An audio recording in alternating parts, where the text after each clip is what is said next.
if you slap me, I blame myself. That's just it. Wonderful.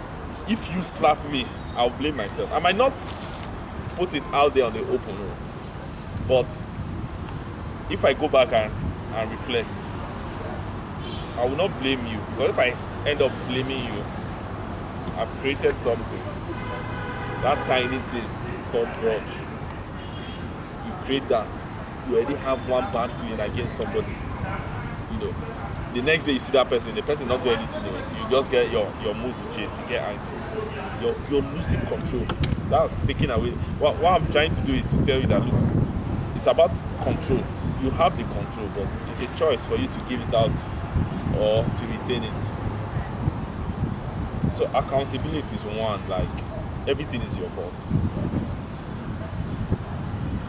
If you slap me, it's my fault. Why? It's my choice that you even know me or come close to me. You understand? Yeah. No, I'm not saying who is guilty. I'm not saying who is guilty. If you want to go into who is guilty, it's a different ballgame. But I'm saying taking accountability for every single thing that happened in your life. I will tell myself that it is my fault. What can I do to make sure that it not happen again? It's as simple as that. It's my fault. Because if the moment you want to see, what the natural thing that we do when something bad happens to us is we look for where the problem, because it has to be this thing, this person, my work, not every other thing but ourselves. And you will never get happiness from that. You will never. If you're looking for those kind of solutions from other people, you will never get happiness from yourself. So anything that happens, I say, like, it's my fault. How do I make sure? How do I make sure that this will not happen again? I think I can do anything happen. Now, I'm not saying who is right or who is wrong. That's not the discussion. When you now say who is wrong, the worst part is when you are wrong. That's where that self, what they call it, condemnation comes. And that's one of the worst things that can happen to a human being, where you condemn yourself based on some mistake that you have made in the past. You start condemning yourself. Oh, I did this thing. It's my, you start thinking that you're not good enough. That kind of thing. So we have all gone through issues in life, right? And some of them are really, really, really bad. But the truth of the matter is, it's a choice.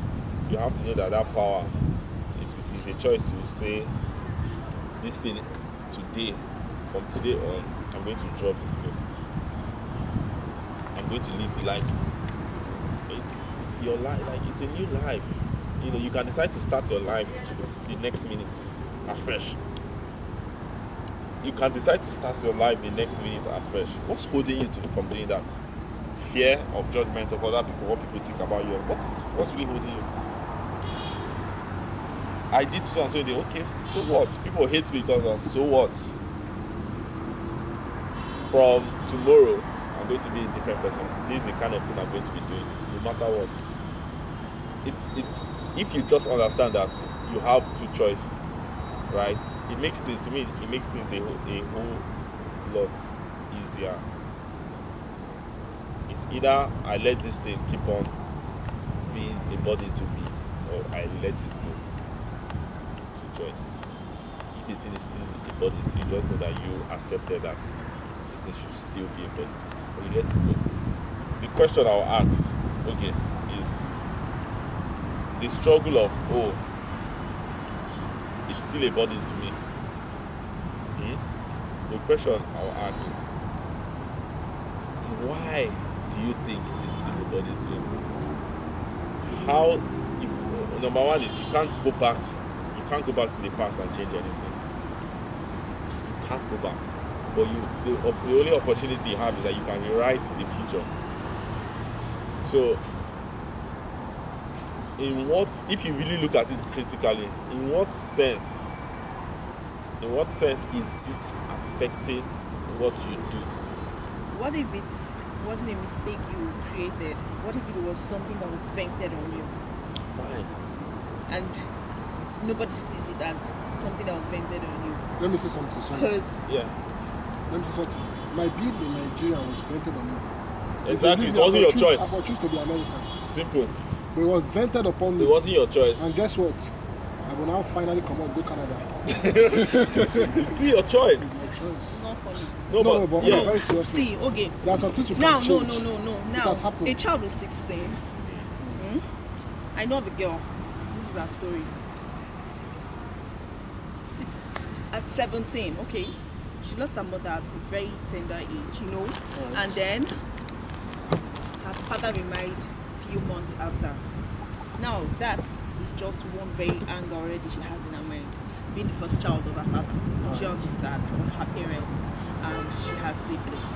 Now you know what it is to cope with stepmom issues, the usual Nigeria, whatever. And then she grows up. And at 16, she met the person, a guy, a friend. She felt she could confide in all the pains and the rest of it. And this person was like a confidant and actually kept encouraging her. 17, she got admission into school, UNM. And then because this person is a confidant, of course, she had fallen in love with him. And then, you know, they started dating. But she was still innocent. Even though she looked probably wild. You know, there's some people that are so playful and the rest of it, and you think she's so jaga, but in the real sense, she knows nothing. She gets. And then at 17, this guy comes and rapes her. And everybody blames it on her. Wait, And please let me talk. Yes. But it's girlfriend.